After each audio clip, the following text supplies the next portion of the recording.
This is Jeff with Shout Out Minnesota, and we are here with wrestling legend Jeff Hardy. Jeff, thanks for joining us today. Thanks for having me. We're here in Fridley. We are going to have an exciting night tonight. We have a lot of fans already in the house waiting to see you for the meet and greet portion. Tell us a little bit about what the fans mean to you.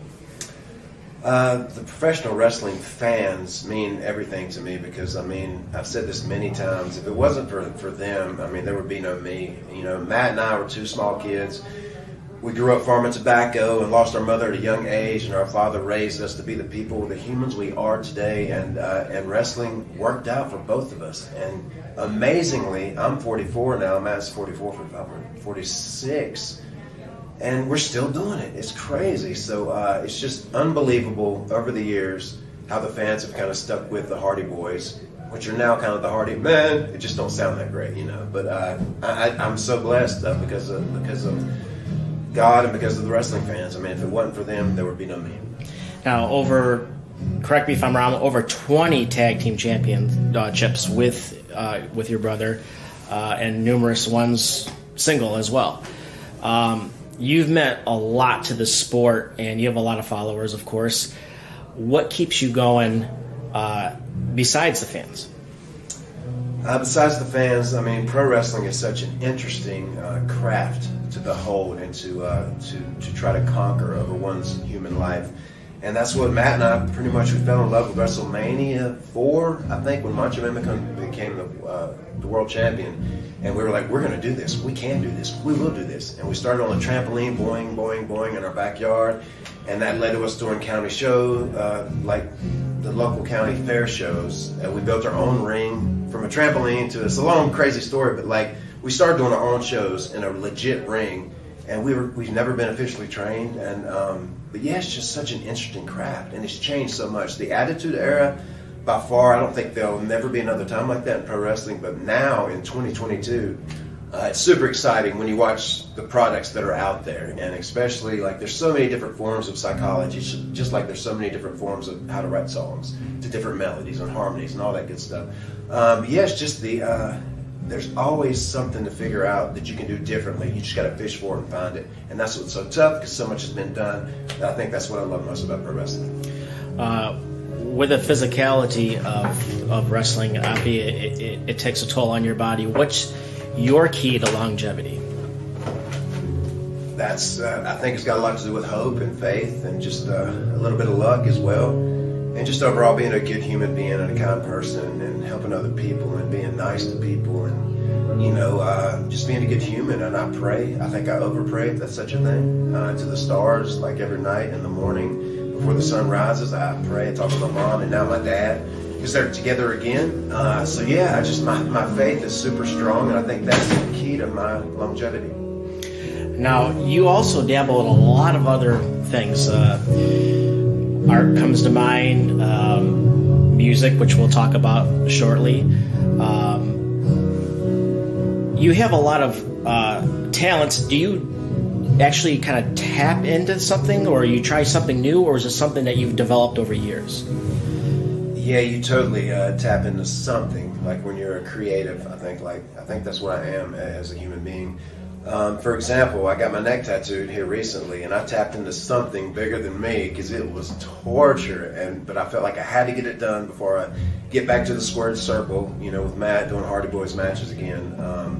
And so I got through it, though. I tapped into something like stronger and bigger than me, which again, I think it's the faith and the hope that comes along with that. But for example, like painting, I have no desire to paint whatsoever now. Like when I paint my face for wrestling, I feel like I have to do it, but I get so much joy out of it when I do it, because it's just like painting on canvas, except it's my face, and I get so much joy out of like seeing this image and bringing it to life, and then seeing it on TV, and then taking an Instagram photo and thanking the town I was in that night. I get so much joy out of all that. So the writer's block happens every now and then as well, but I've wrote so much lately, music-wise, like lyrically. I still want to keep writing, but I just have no desire to paint right now. But it'll come back around. That's how art works, man. And I think I'm a human art form that's just thankful to be living and breathing today in 2022.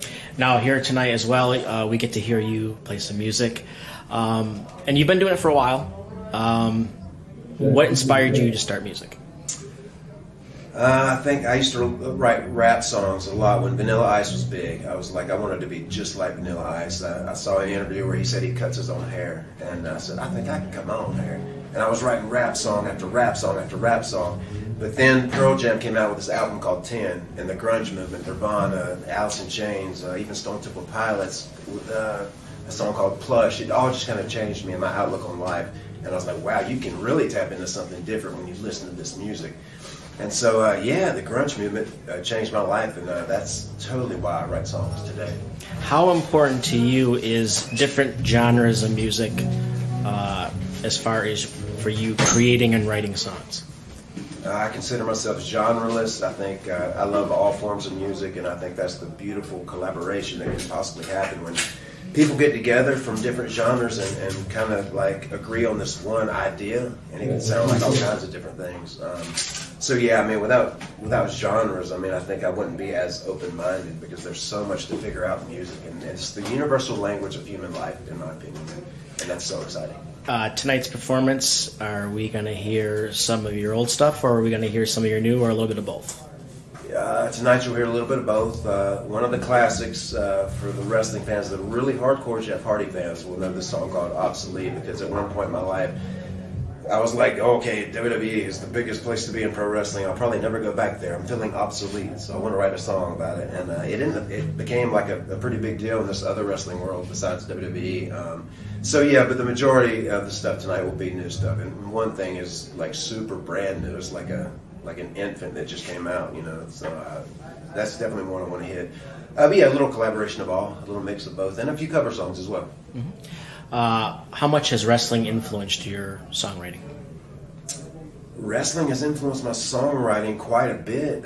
Actually, I get a lot of like when I'm in the heat of a moment in a match, like somehow the pain, like in the adrenaline from the fans, you know, especially after the pandemic kind of chilled out, and we get back in front of live audiences, it was like so fresh and new again. But yeah, totally, because a wrestling match is a lot like a song, just with the melodies and the harmonies that you can go to and get away from and stand back from and be afraid of and love. A wrestling match is just like that to me. I've always said, like, when I shine when I sell, so just to make the other person look as good as they possibly can look and get that sympathy, the empathy from the fans, and make that big comeback. And then, and there you have a song in itself, but it's a wrestling match. All right. Is there anything that you have not accomplished yet that you would like to?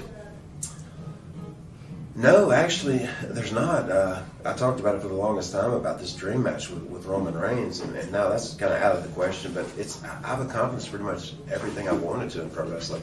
And the main thing was honestly being the WWE World Champion, and I did that.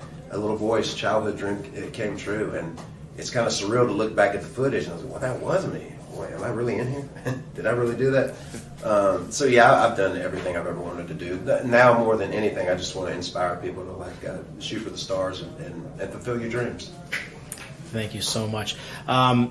Social media wise, how can fans follow you, get a hold of you, websites, all that good stuff? I'm a bit of an anti-social media guy, but my brother's all about it. But my biggest thing is Jeff Hardy Brand, Twitter, and Jeffrey Hardy Brand, Instagram, I believe. And that's my biggest thing, is the art gallery that is my face paint on my Instagram account. That's the most joy I get out of social media, is when I can like capture that moment and what my face looked like after I finished the piece that night on my face. And then after it gets all sweated off, I can thank the town over again and move on. All right. Thank you so much for your time. One last shout out to your wrestling fans here and music fans here in Minnesota. Yeah, here in Minnesota, man, shout out to all the wrestling fans, all the music fans, and I just can't thank you enough. I am ever grateful for your support, and continue to be by my side as the evolution continues. I will not let you down.